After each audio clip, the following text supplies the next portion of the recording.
Let's get into part 2 of chapter 19, our endocrine and hematologic emergencies. So after we've done our ABCs and determined our priority transport, we need to start our sample and our OPQRST. We really need to focus on the onset and also on the events leading up to. So I need to ask if this is, how long they've been behaving this way, how long the behavior has changed, what was changing that made the family call 911. Have they eaten anything? Have they taken their insulin?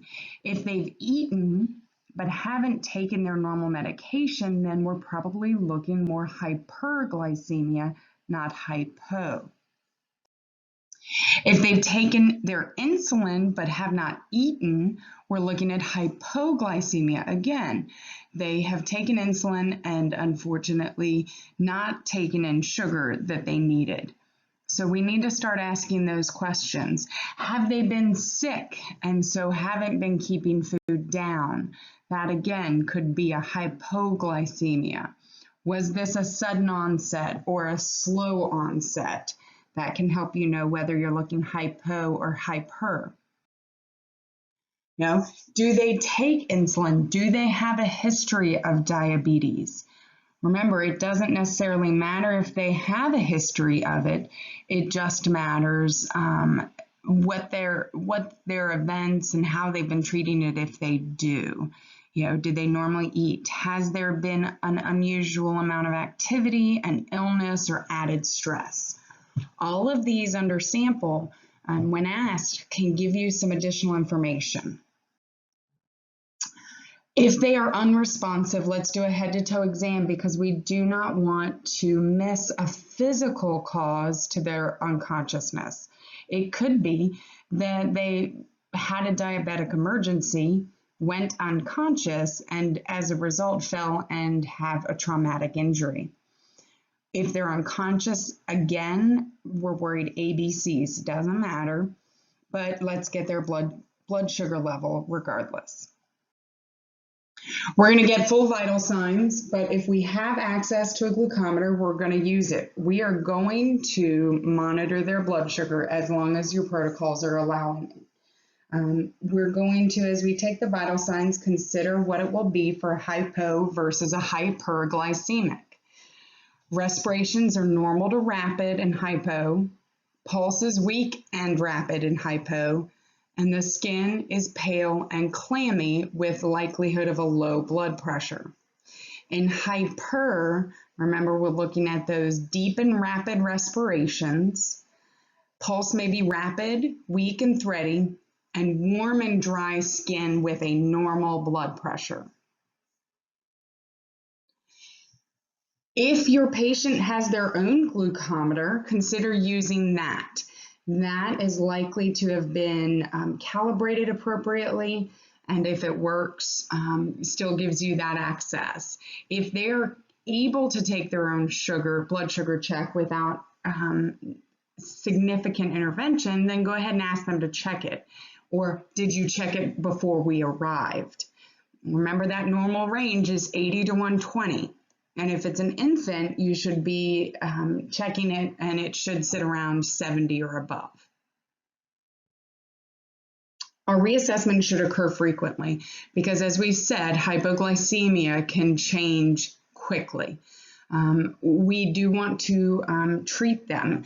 And while this says encourage patient to take the tablets or drink juice, we do have glucose and oral glucose that we can give.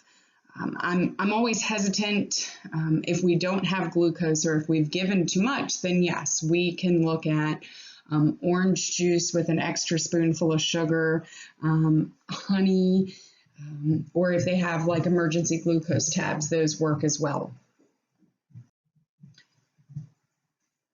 A hypoglycemic unconscious, we cannot give the glucose tabs or the sugar or the oral glucose. Remember, they've got to be conscious and able to swallow. If they're unconscious, if they're hypoglycemic, if they're unable to swallow, then I'm looking for an ALS intervention because we need the IV with the administration of medicine. If you're not sure, a couple of things. If they're drooling, I'm not going to believe that they're going to be able to swallow or follow my instructions on taking an oral medication.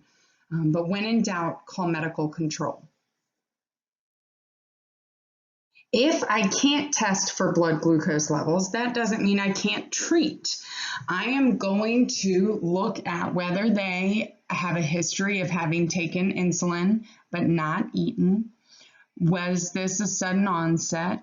Can they complete a swallow? Can they follow instructions and completely swallow? And do they have a history? If you're in doubt and hesitant to give a medication, then call medical control. We need to make sure we communicate and document when we gave the drug, how we gave the drug, why we gave the drug, and how the patient reacted once we did give the drug. We need to let the hospital know of any changes in our patient status as well. So this is what we give. We carry glucose, oral glucose. Most of the time it is exactly as you see it on our trucks. It is a gel that rapidly dissolves and is contained in a tube. That oral glucose gel does have an expiration date, so you always want to check that. They also have the rescue glucose in chewable tablets or a liquid drink. But obviously this tube right here is easier to carry on our ambulances. Why don't we give it?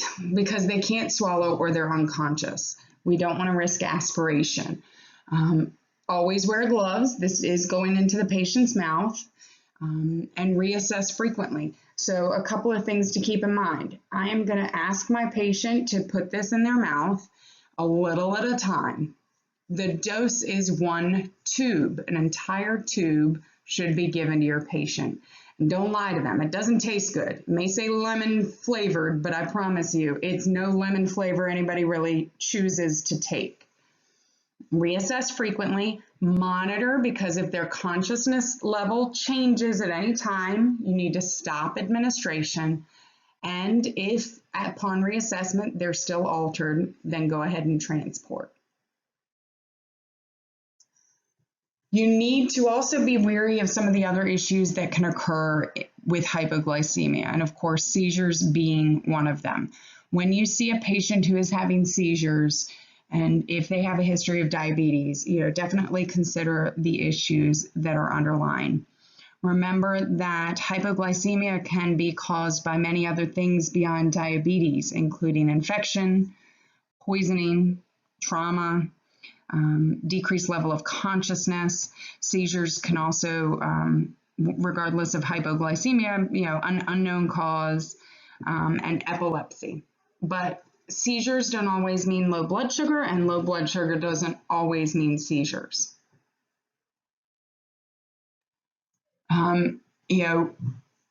As I said, the seizures may indicate an underlying condition, and we've talked about seizures. So even if it's caused by hypoglycemia, you've got to remember that seizures should be treated as seizures. They need to have oxygen immediately afterwards to provide artificial ventilations. They need to be protected so that they're not injuring themselves during the seizure. You need to be prepared to bag the patient if necessary, or to suction as well. And once they've stopped seizing, if you can test the blood sugar, great. But if they're altered, it's not like you can treat hypoglycemia. Again, though, it's important to know so you can advise the hospital. So diabetics and hypoglycemics will also have that altered mental status, but we can't assume it's diabetes because altered mental status occurs under a number of other causes. We like to consider that acronym AEIOU TIPS to consider what could be causing the altered mental status. So that's alcohol, environmental or endocrine, infection, overdose, uremia, trauma, insulin, poisons, and stroke. all of those can have an impact on the mental status of your patient. Treat a patient with altered mental status the same. What we want to figure out is whether or not the patient's altered mental status is the result of low blood sugar, low oxygenation, trauma, and we're going to treat that. Remember that, if they need oxygen, give it to them. If they need suction, suction. And if they appear as though they're intoxicated, let's rule out other causes before just assuming that it's intoxication. We don't want to misdiagnose our patients. A lot of diabetic patients who are showing changes in their mental status, maybe being combative, etc., may lead to the presence of law enforcement. And really their goal is to confine them so that they don't present a risk or a hazard to their own safety or to the safety of others. We need to look for identifiers that provide us medical information. So medical alert bracelets, the in case of emergency section on the patient's phone, attempting to check the blood sugar at the scene, and understanding that a patient can be both a diabetic and an alcoholic. And so we may be dealing with a combination of both issues. Remember, our altered mental status patients are going to struggle to maintain their airway. As they reach higher chances of unconsciousness, that tongue is going to become an obstruction. As the diabetic emergency is allowed to continue, vomiting is going to increase. So we've got to make sure that we are protecting that patient and their airway and their breathing, providing all of the right interventions for a successful outcome. So that's our endocrinology emergencies. Let's look at our hematologic emergencies. Hematology is defined as the study of blood-related diseases. So we are looking at patients who are suffering from an emergency related to their bloodstream and their blood. The three that we will look at more specifically are sickle cell, hemophilia, and thrombophilia. These are the three that tend to cause emergencies that lead to 911 calls. We have discussed and will review that blood is made up of 4 components. Each of them has a different purpose, and we need all 4 of them for success. So you have the red blood cells containing hemoglobin that allow for oxygen to reach the tissues and carbon dioxide to be removed. We have the white blood cells that are there for fighting infection. They collect dead cells, ensure appropriate disposal. We have the platelets that are responsible for forming blood clots. And then plasma. Plasma serves as that transportation medium. It's the fluid for the other 3 components to move in. Sickle cell disease is an inherited disorder that affects the red blood cells. We see the diagnosis primarily in our patients who are African, Caribbean, or from South America, or have the ancestry. What happens in sickle cell is that the red blood cells are misshapen, not all of them, but a fair amount. And as a result, they are unable to carry oxygen on the blood cells. So you have a lower number of red blood cells carrying oxygen. And also because of the shape, looking more like a crescent and then a full circle, you see an increase in the likelihood of clots forming because they might hook together. If you've ever played monkeys in a barrel, the red blood cells can hook together just like those monkeys did and can cause occlusive crisis. There's an increase in these patients in serious pain crisis and organ damage and hypoxia because of that low oxygen level in the blood. Sickle cells have a shorter lifespan, which means that you have an increased cellular waste and a thicker blood because it sludges as those blood cells break down.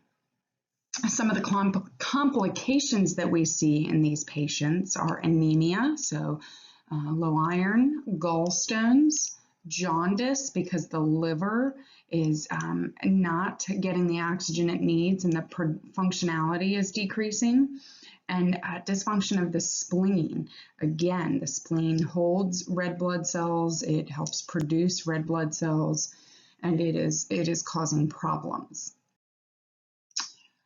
We will have vascular occlusion. So as those sickled red blood cells form together and kind of crowd together and get stuck together, you end up with occlusion of the vascular structure, which then leads to ischemia of the tissue that is no longer getting that oxygen. And you're going to see an increased risk of any issue related to blocked vascular structures, stroke, chest pain, organ dysfunction or failure, hemorrhages in the retinas, and an increased risk of infection in these patients. Here's a picture kind of that sickle cell compared to the regular red blood cell. We then have the clotting disorder that we call hemophilia. It's one of the many, but is the one we're most likely to get the call for. It is rare to the point that only about 20,000 Americans have the disorder. And hemophilia A affects mostly males. Not saying it can't be in females, but there's an increased risk if you are a male. Hemophilia means that the patient doesn't clot significantly or doesn't have a normal ability to clot after even a minor injury. So they can get a paper cut, they can't play contact sports, they get in a fight. There's always the potential that this could cause significant bleeding. Patients who are hemophiliacs will often get treatments with an IV factor VIII replacement, which can help the blood clot formation.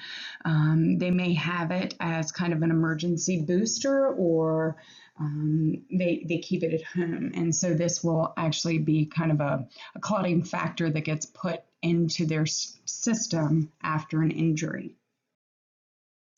Common complications that we see, long-term joint problems that may require joint replacement, intracerebral hemorrhages just from minor bumps and bruises. If you hit your head as often as I do on things, if you're a hemophiliac, that's going to become a problem. And thrombosis due to the treatment. So that clotting factor treatment that they have can actually increase the risk of clots forming and thrombosis forming. Then we've got another clotting disorder, thrombophilia. Thrombophilia is a disorder in which the body is not able to maintain smooth flow of blood through the veins and the arteries. We see this because there's the potential that there's overclotting. Particular elements create a clog or a blockage that then cause blood flow to be minimized or negatively impacted in another way. Thrombophilia, it's a general term for conditions. So, there are inherited disorders, or patients may suffer from thrombophilia because of medications that they take, and also patients with cancer. The problem we have is that these may be patients who just randomly end up with a clot that doesn't necessarily have a specific cause. It's not plaque that broke off. It's just, my blood doesn't function correctly, and now I formed a clot. Another clotting disorder that you've probably heard about is called a deep vein thrombosis, or a DVT. DVTs are definitely an issue and a concern for patients who are often sedentary, so maybe they're paraplegic or quadriplegic or bedridden. Patients who have been on long flights or who have been seated for long periods of time run a risk.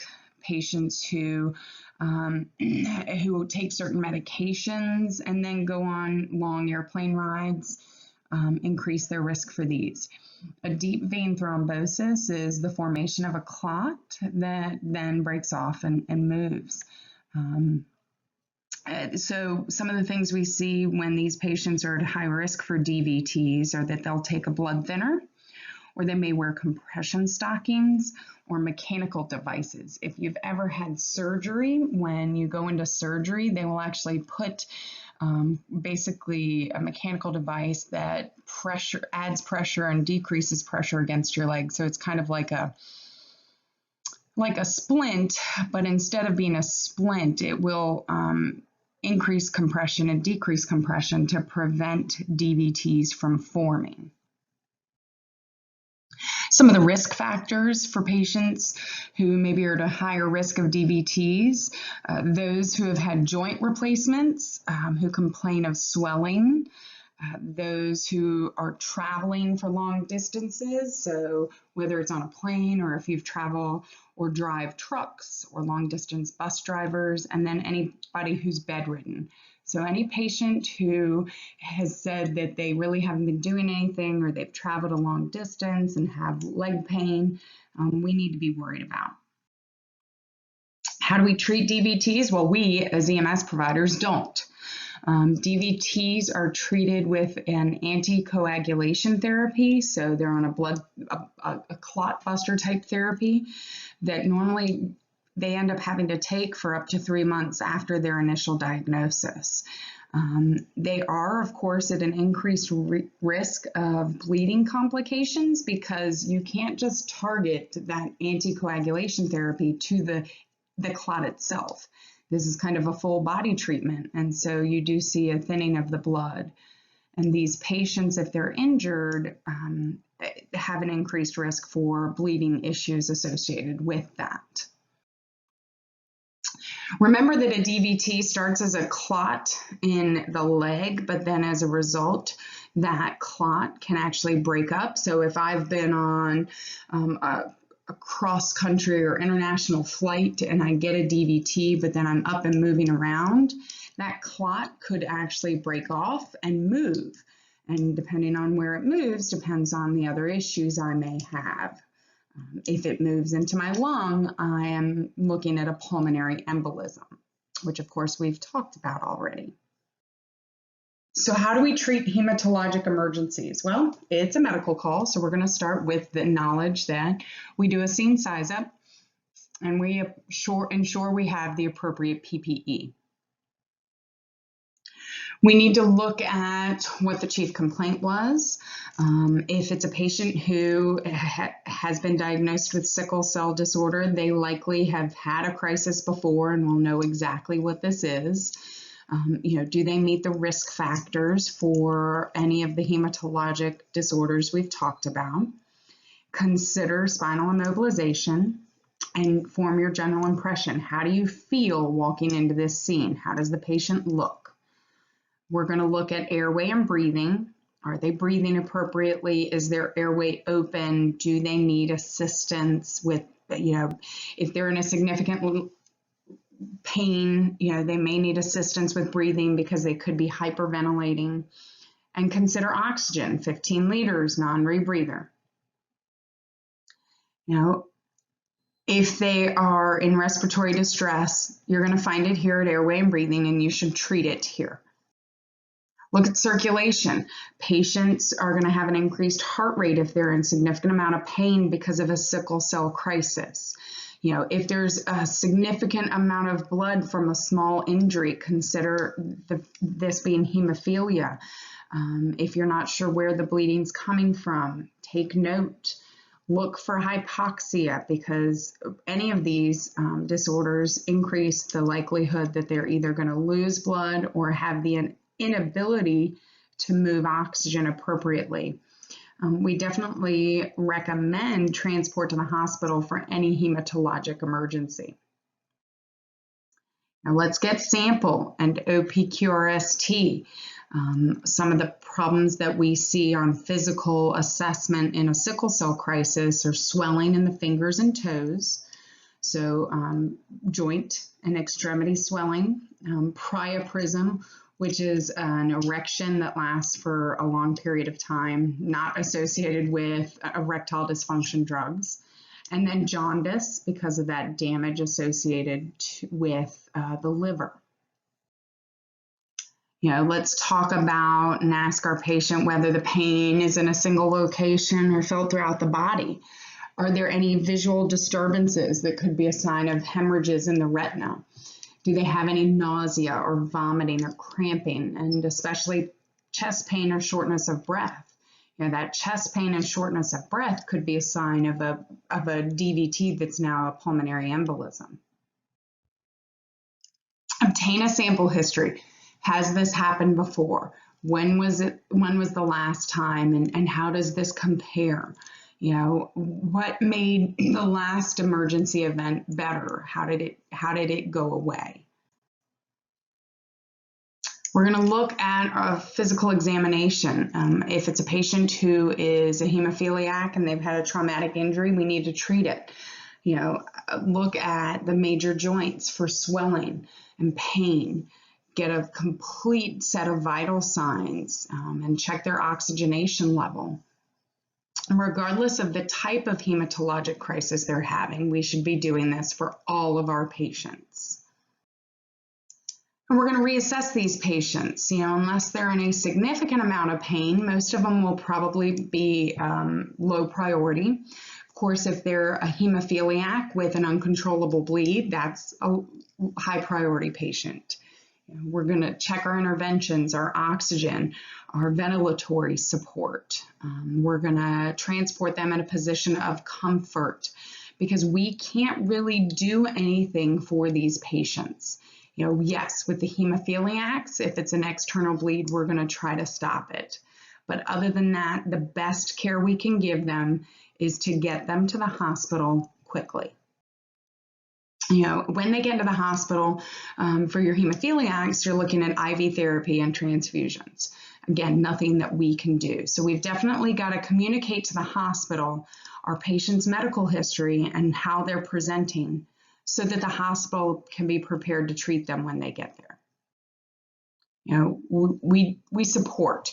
We are going to provide supportive measures for their airway, for their pain, and treat any of those things we can treat, such as the bleeding. But our goal is to get them to the hospital rapidly for that additional intervention.